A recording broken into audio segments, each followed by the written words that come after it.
The Department of English at Missouri State University presents Let's Read, Sir Gawain and the Green Knight, Fitt 1. Hi, welcome to our discussion of Fitt 1 of Sir Gawain and the Green Knight. In this, I'm going to talk just about two stanzas of this. The first is the opening stanza, lines 1 to 19, and the second stanza will be lines 343 to 365. So feel free to follow along. The numeration is the same in just about any translation of the poem. When the siege and the assault were ended at Troy, the city laid waste and burnt into ashes. The man who had plotted the treacherous scheme was tried for the wickedest trickery ever. Wow, we're really getting started off on a happy note here.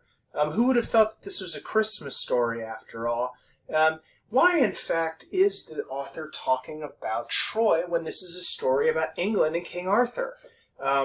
This is a question I'm going to answer. But let's go on here. The city laid waste and burned into ashes. The man who had plotted the treacherous scheme was tried for the wickedest trickery ever. Now, who was this man? That's very vague and ambiguous, isn't it? It was princely Aeneas. Oh man, is that our answer? I thought Aeneas was a good guy. I thought he was the person who was commanded by Jupiter to flee the burning Troy and go and found the city of Rome by Jupiter. Now, all that is true, but that's in the Roman sources. And in the Greek sources, some of which filter into the Middle Ages through Latin, Aeneas is a kind of an ambiguous figure because he did abandon his brothers in their darkest hour when Troy was being sacked. And so he's kind of an ambiguous figure among the Greeks. The man who had plotted the treacherous scheme is probably, although the poet is unclear, Odysseus, or it's, I forget the name of him, but the Trojan priest who foresaw the fall of Troy and defected to the Greeks. Calchas, perhaps? I don't remember. In any case, what we realize, though, when we keep reading, it was princely Aeneas and his noble kin who then subdued kingdoms and came to be lords of almost all the riches of the Western Isles, is that this is a brand new sentence. And it was princely Aeneas is not the answer to the question, who is the man? But that ambiguity remains there and unsettles us, especially with the repetition of treacherous and scheme and wickedest and trickery. All of this leaves us to be distrustful. Just a side historical note about the rest of this stanza is that it was common in the Middle Ages for various peoples and lords to trace their lineage back to Greek and Roman ancestry, even if there was absolutely no support of that. So, for example, grandsons of Aeneas include Titius and Langobard and Brutus, Felix Brutus, and the theory goes, according to Geoffrey of Monmouth, who made up a whole bunch of stuff, that Brutus is whom Britain is named after. Now, this is complete nonsense, but it was influential and widely believed nonsense. And we move on now from Troy to Britain on this transition. And far over the French sea, Felix Brutus, on many broad hillsides, settles Britain with delight, where war and grief and wonder have visited by turns, and often joy and turmoil have alternated since. Now, at this point, the poet is going to narrow their focus even further. We've started with this huge expanse of history, all of Europe, from Asia Minor to Britain, and now we're focusing down specifically to Britain, and now we're in the subsequent stanzas he's kind of going to zoom in further and further to the reign of King Arthur, that most famous time in Britain's history, and then zoom into the early days of King Arthur's, and then to one Christmas Day. And one Christmas Day, this Green Knight walks in, challenges everyone to this bizarre game of beheading, where they will cut his head off, but then they have to come to his castle in a year, where he will cut their head off. They're all just kind of like, and just sort of standing there, and he's like, what, are you a bunch of children? What's wrong with you? And he basically shames them until Arthur leaps up and says, I'll do it. I'm not going to stand here and let you insult everyone.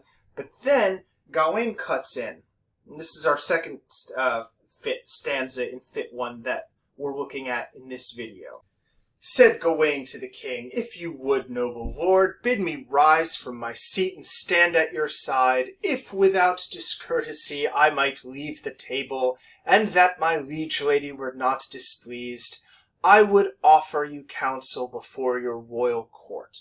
Notice all the formulas of politeness that Gawain is using in addressing him. If you would, noble lord, bid me rise from my seat and stand at your side, if without discourtesy I might leave the table, and that my liege lady, the queen, that is, who were there, were not displeased. He's all putting it in the subjunctive and the conditional. He's saying, if you don't mind, maybe we could possibly do this where, if you let me, I would offer you counsel before your court.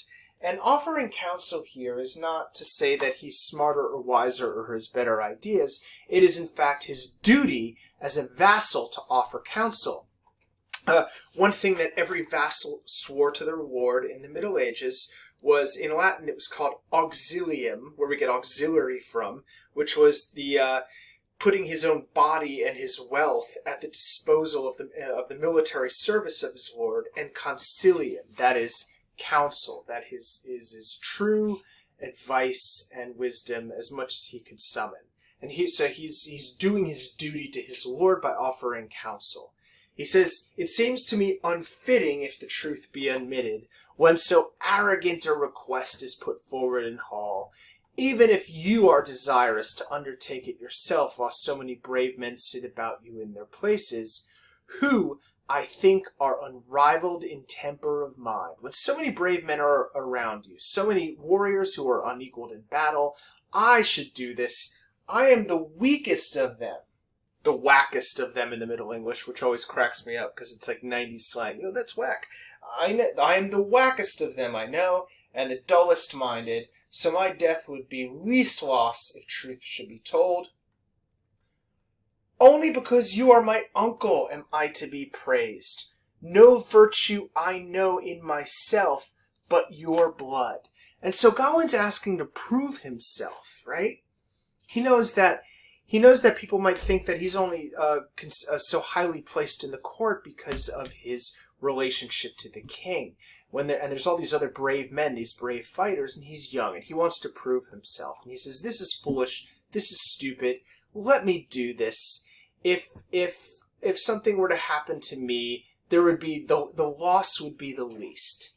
Now, throughout the rest of this poem, people are going to keep saying how great Gawain is. So either Gawain is lying here, or it's false modesty, or he hasn't been proven yet, or this humility, this Christian humility, is as conventional as all the formulas of politeness that he addresses the Lord and Lady from at the beginning. Either way, there's a lot going on here in the Bob where we first meet Gawain, and where Gawain puts himself forward for this quest, and then nobles whispered together and agreed on their advice that Arthur should withdraw and Gawain take his place. Very good. That happens, and the Green Knight seems delighted by this, and it has that sense. I think one of my students here was talking about Lanval feeling like the whole plot was planned out all along by some mysterious supernatural force in the background, and Gawain has that feel sometimes too. Like they knew it was going to be Gawain, and because the Green Knight seems altogether ready to allow Gawain to take on this challenge, and makes him swear. You'll notice 3 times that he'll show up 1 year, the week after Christmas. Actually, the 8th day of Christmas, New Year's Day, in fact, which in medieval Christianity was the Feast of the Circumcision, as it were. And there's all kinds of things you can read into that. But this is just about close reading this stanza here and now, which we have done. Thank you for joining me. I look forward to hearing your discussions of it in the discussion boards.